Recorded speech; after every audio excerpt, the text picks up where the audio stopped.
If there's ever a conversation regarding the forerunners of the RTS genre going on, then you can bet it won't be long until the word Westwood is uttered from the mouths of those involved.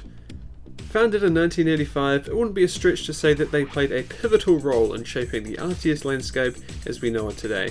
From titles like Dune 2 to Command & Conquer to Red Alert 2, Westwood's impact on the genre can still be felt long after their closure back in the early 2000s. And you'd struggle to find an RTS made in the last 2 decades that can't trace at least some of its lineage back to those classic titles. So while it's nice to play our modern RTS games with features we take for granted, like being able to queue units and zoom the camera, sometimes it's good to go back to our roots and pay homage to the pioneering games that made all this possible. Which is what we're going to do in this video. Released in 1995, Command & Conquer Tiberian Dawn was the first in a series of the same name we all know so well today, and its subsequent success secured Westwood Studios' position as one of the premier RTS developers of their time, with Command & Conquer rivaling other heavy hitters such as Age of Empires, Warcraft and Starcraft. But as we all know, nothing lasts forever, and even the best games struggle to stay relevant as time goes on.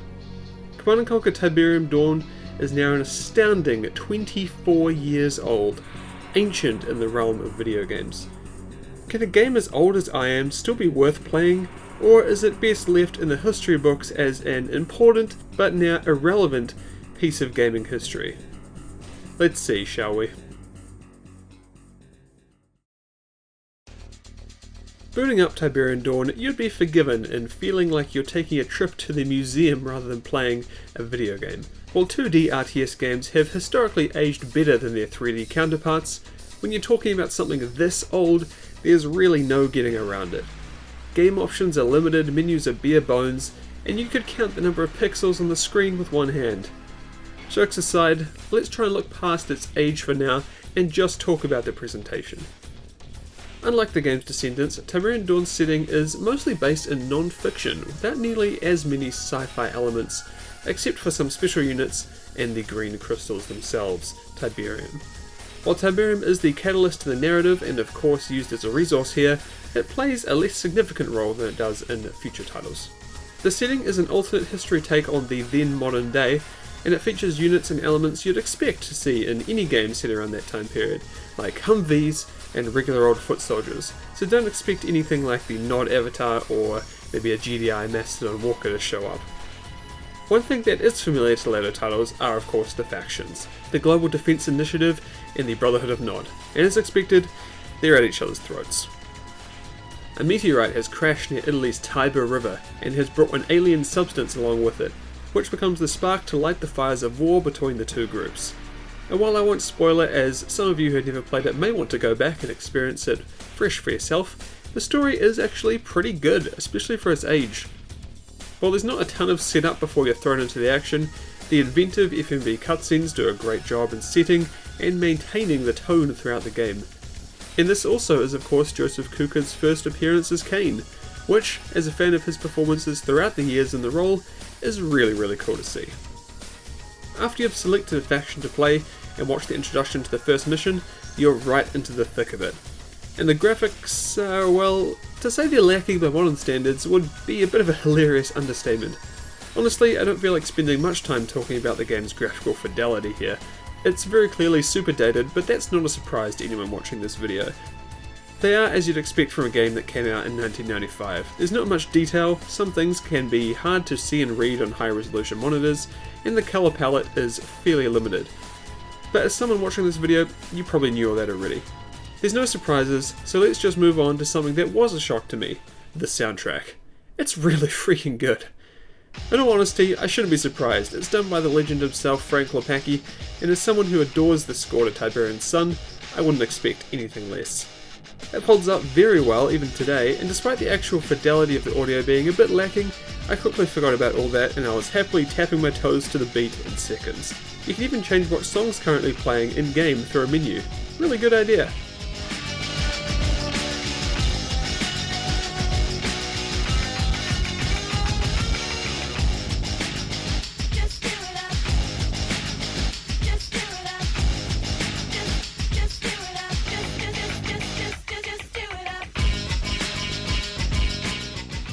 While the graphics are clearly a product of their time, Tiberian Dawn presents itself surprisingly well considering its age. The cutscenes hold up well, with the B-grade vibe being more endearing than the cheesier nature of the later games in the series, but what caught me off guard was the soundtrack, which is really well done. It fits the tone of the game perfectly, and in my opinion, easily eclipses some of the scores found in later entries in the series.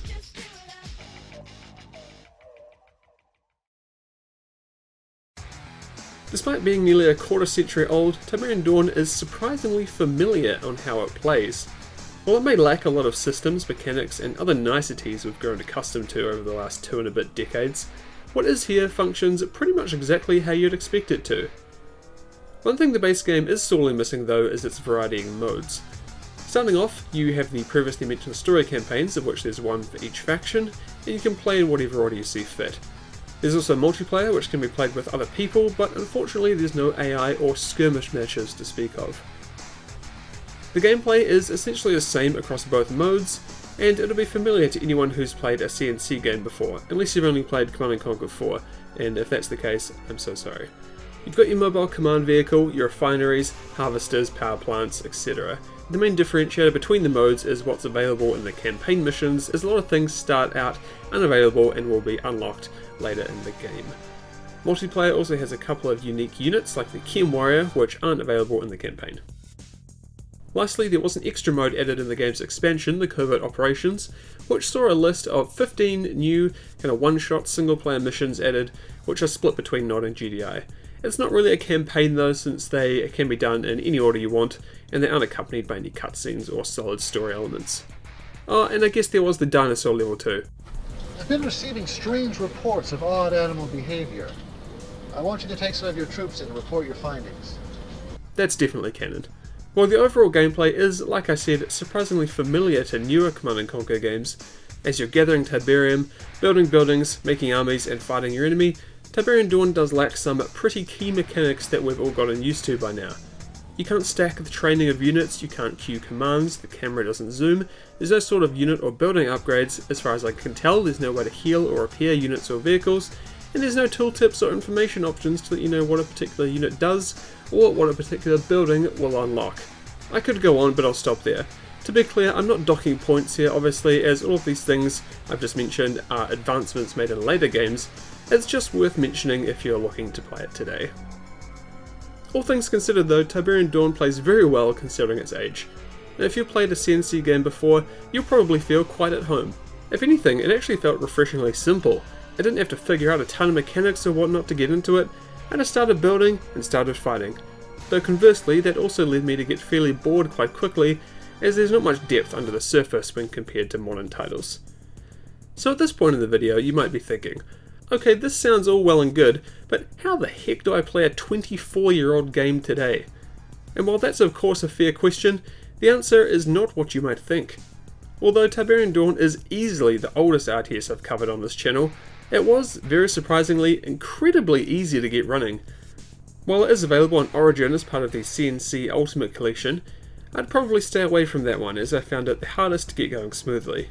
What you should do instead is download the community version remade inside of OpenRA, which has great compatibility with modern systems and even adds nice features like a CNC3 style build tree and an AI to play single player skirmish with. Alternatively, there's also a more stock version available through CNCnet, which is primarily a multiplayer service, or you can even just run the game inside of an HTML5 based web browser like this, which is pretty sweet. I've got to say, while it's cool to hate on EA and all that, it was pretty nice of them to make Tiberian Dawn and its expansion freeware back in 2010. The community surrounding the game has really made the most of it, and it's great to see such a classic title, as well as such an influential one, still being enjoyed today.